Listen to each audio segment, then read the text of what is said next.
정부가 새로운 개념을 꺼내들었습니다. 집단 면역이면 집단 면역이지 1단계 집단 면역이라는 신개념을 꺼내들었습니다. 이유가 뭘까요? 들어보시죠. 우리나라의 경우 1차로 65세 이상, 2차로 기저질환자에 대한 접종을 통해서 방어력이 확보가 된다면 그 순간이 바로 1단계로 국내의 집단 면역이 완성되는 시기이고 피해를 최소화시킨다는 목표가 실현되는 때입니다. 자, 정혁진 변호사님. 네. 지금까지 대통령의 말씀에서 11월까지 집단 면역. 그 집단 면역이라는 것은 그 말뜻 그대로 집단이 어느 정도 면역력을 가지고 있어서 이 집단 전체가 코로나를 이겨낼 수 있는 상황을 이 보건학적으로도 의미할 것 같은데 지금 방금 정부가 얘기한 걸 들어보면 고령층이 접종을 다 맞으면 일단은 1단계 집단 면역이다. 없던 개념인데 이거 어떻게 받아들여야 됩니까? 전 더 불안해지죠. 왜냐하면 집단 면역이라고 하는 것은 코로나 프리한 상태, 코로나로부터 자유로운 상태가 되는 것을 집단 면역이라고 우리는 생각을 하고 며칠 전에 방송에서도 다루었지만 사실 영국 같은 데에서 사람들이 자유롭게 이제 그 펍 같은 데서 술도 마시고 그다음에 이제 프리미어 리거나 메이저 리거나 그런데 가가지고 볼 수 있는 그런 상태인데 1단계 집단 면역이라고 하는 상태에서 과연 우리나라가 진짜로 프로야구장 가가지고 맥주 마실 수 있는 그런 상태가 될 것이냐, 그걸 정부가 허용할 수 있을 것이냐, 그거 아니잖아요. 그런데 예. 아닐 것 같은데 된다라는 식으로 강변을 하면 오히려 그런 이야기를 듣는 국민들 입장에서는 혼란해지고 이게 무엇인가, 이거 어떻게 해야 되는 건가, 뭐 잘못되는 것이 아닌가, 쓸데없는 불안감까지 생길 수밖에 없는데 저는 어떤 생각이 드냐 하면은 성경에 먼저 된 자가 나중 된다는 말씀이 있거든요. 그런데 그 이야기를 딱 들어보면 생각해보면 코로나의 핵심은 마스크가 아니고 백신이었던 것 같아요. 그런데 흑묘 백묘가 중요한 게 아니고 뭐 누가 하얀 신을 신었는지 까만 신을 신었는지 그게 중요한 게 아니고 코로나를 잡는 것이 중요한 것이었는데 그런데 지금 우리나라가 자꾸 뒤처져 가고 있다는 그런 불안감, 얼마가 되더라도 이게 대통령이 됐든 경기도지사가 됐든 누가 됐든지 간에 빨리 누구라도 그 국민들이 안심할 수 있는 양이 확보가 되었다라고 하는 가시적인 성과를 보이는 것이 중요한 것이 아닌가. 지금 우리나라에 있어서 가장 큰 문제는 코로나 아니겠습니까? 그걸 해결할 수 있는 방법은 백신밖에 없는 것 같고 결국은 백신을 지배하는 자가 대권에 가장 근접할 것이 아닌가 하는 생각이 듭니다. 예, 이재명 기자. 제가 놓쳤을 수도 있으니까 지금까지 정부가 집단 면역, 11월에 집단 면역의 그 과정을 1단계, 2단계, 3단계, 4단계, 5단계로 나눠서 설명한 적이 있는지 1단계 집단 면역이라고 했는데 그게 총 몇 단계 중에 1단계인 건지 11단계, 12단계, 13단계, 14단계, 15단계일 수도 있잖아요. 제대로 된 설명이 한 번이라도 나온 적이 있었는지부터 짧게 답변 부탁드립니다. 1단계라는 설명은 처음 나온 거죠. 그러다 처음 나온 보니까 거다. 굉장히 급조된 개념이다 이렇게 얘기하고 있는 거죠. 자, 후속 질문 드릴게요. 그러면 1단계 집단 면역이 완성될 것이다라는 발언의 의미가 무엇일지 예컨대 1단계 집단 면역이 완성됐다라고 하면 어디에서 누군가가 마스크 벗고 뭘 할 수 있습니까? 경제 뭐 자유 소상공인 활동들이 뭐 자유로워집니까? 1단계 집단 면역의 의미가 있습니까?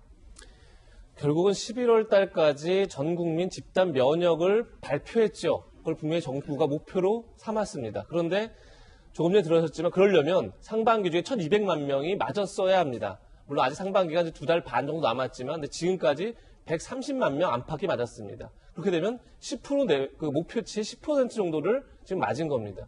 아무리 봐도 상반기에 1,200만 명이 불가능하겠죠. 그렇게 되면 11월도 당연히 어려울 텐데 물론 불가항력적인 측면이 있었습니다. 그러니까 우리나라가 많이 확보했던 아스트라제네카가 갑자기 혈전 부작용 문제가 있었고 또 뭐 게임 체인저라고 불렀던 얀센도 한 번만 맞으면 된다 이렇게 해서 굉장히 시장에 높은 평가를 받았지만 역시 혈전 부작용 문제가 있었고 그러다 보니까 그렇다면 이제 화이자 모더나가 굉장히 가장 좋은 백신을 좀 각광받고 있는데 그것을 다시 유럽이나 미국이 사재기하고 그러다 보니까 우리는 더더욱 확보에서 어려움을 겪고 있고 뭐 이런 이제 불가항력 측면이 있었지만 문제는 그렇다면 지금 현 상황을 정부가 정확하게 설명하고 이해를 구하고 더 노력하는 모습을 보여야 되는데 자꾸 1단계 집단 면역 얘기를 하고 있고 또 하나가 어제 갑자기 또 방역당국에서 8월부터 우리가 또 새로운 백신을 위탁 생산한다.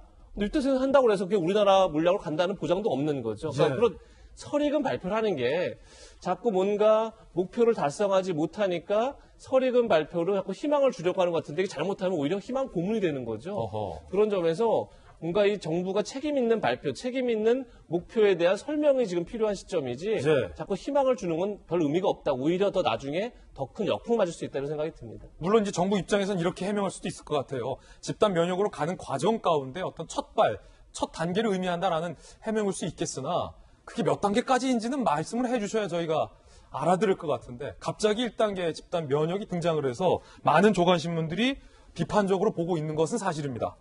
주요 국가의 백신 접종 현황 한번 체크해 볼까요? 이스라엘 61.67% 백신 맞았고 영국 47.62%, 칠레 39.35%, 미국 37.05%, 독일 16.78%, 르완다 2.69%, 3월 25일자 기준으로.